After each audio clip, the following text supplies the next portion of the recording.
Parlons un peu de thérapie cellulaire. Il y a déjà plus de 2000 ans, Hippocrate avançait que le corps contient en lui-même le pouvoir de rééquilibrer ses humeurs et de se guérir lui-même. Il ne croyait pas si bien dire. Parmi les 100 000 milliards de cellules qui composent le corps humain, les cellules souches peuvent en effet être utilisées pour soigner, prévenir ou atténuer une maladie. Lorsqu'elle se divise, la cellule souche donne naissance à deux cellules. Une cellule différenciée qui participera à la formation de tissus matures et une autre cellule souche qui lui est similaire et qui lui permettra de se multiplier encore et encore.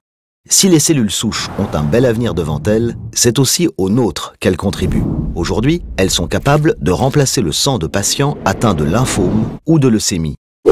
Demain, pourquoi pas, régénérer un rein ou un foie à partir d'un peu de nous-mêmes? En fait, il existe 4 types de cellules souches selon le nombre de tissus différents qu'elles peuvent produire et le stade d'avancement du développement humain. La cellule totipotente, à laquelle personne n'a échappé, puisqu'elle résulte de la fécondation de l'ovule par le spermatozoïde, est capable à elle seule de constituer un humain en intégralité. Une fois au stade embryonnaire, elle laisse sa place aux cellules pluripotentes, capables de constituer indépendamment tous les tissus du corps humain. Ensuite, les cellules souches sont dites multipotentes, lorsqu'elles peuvent donner naissance à un nombre limité de tissus. Enfin, les cellules unipotentes, elles, peuvent générer un seul type de tissu. Revenons quelques secondes sur les résultats probants de la thérapie cellulaire. Là, c'est une cellule souche hématopoïétique. Elle est multipotente et capable de donner naissance à tous les éléments du sang, globules blancs, globules rouges, plaquettes, et de guérir des cancers du sang. C'est en 1959 que la thérapie cellulaire connaît ses premiers succès, quand le Français Georges Mathé réussit la première greffe de cellules souches hématopoïétiques de moelle osseuse. Ce sera au tour d'Eliane Gluckman, en 1988, de réussir la première greffe de cellules souches hématopoïétiques issues cette fois-ci de sang de cordon ombilical. La moelle osseuse et le sang du cordon ombilical sont les deux sources susceptibles de produire ces cellules en assez grande quantité pour un usage thérapeutique. Le sang contenu dans le cordon peut ainsi être collecté par les maternités autorisées et stocké dans des banques publiques agréées pour soigner de manière solidaire des patients du monde entier. Dans certains pays, vous pouvez le conserver pour votre propre enfant, en espérant que la médecine progresse.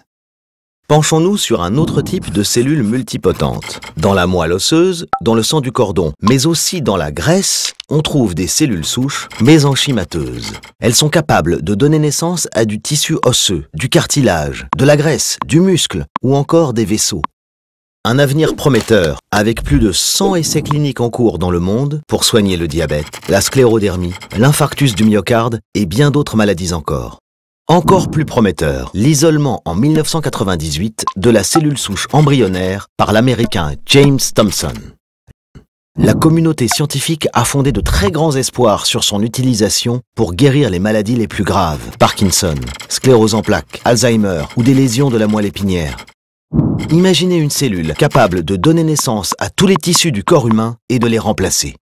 Pourtant, les essais cliniques ont du mal à débuter, car les enjeux liés à leur utilisation dépassent le cadre de la science et soulèvent un débat politique, éthique et religieux.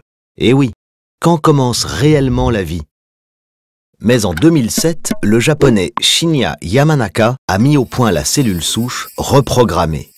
En fait, il utilise un cocktail de 4 gènes permettant de rajeunir une cellule de peau adulte en cellule aux propriétés embryonnaires à nouveau capables de redonner tous les tissus du corps humain, soit tous les bénéfices de la cellule embryonnaire avec moins de discussions éthiques. Cela demande encore quelques mises au point, mais cette découverte, dont la paternité est attribuée aux Japonais et à James Gordon, est une avancée révolutionnaire qui leur a valu le prix Nobel de médecine 2012. Rien que ça. Et oui. Les opportunités sont vastes et les avancées scientifiques sont de plus en plus rapides et innovantes. Les plus grands économistes considèrent d'ailleurs que le cycle de l'information et de la communication laisse aujourd'hui sa place au cycle de la santé totale. Demain, les innovations majeures proviendront du domaine de la santé et devront pouvoir répondre à certains critères, influencer l'économie, la politique et la société dans son ensemble. La thérapie cellulaire, elle, est donc déjà de la partie.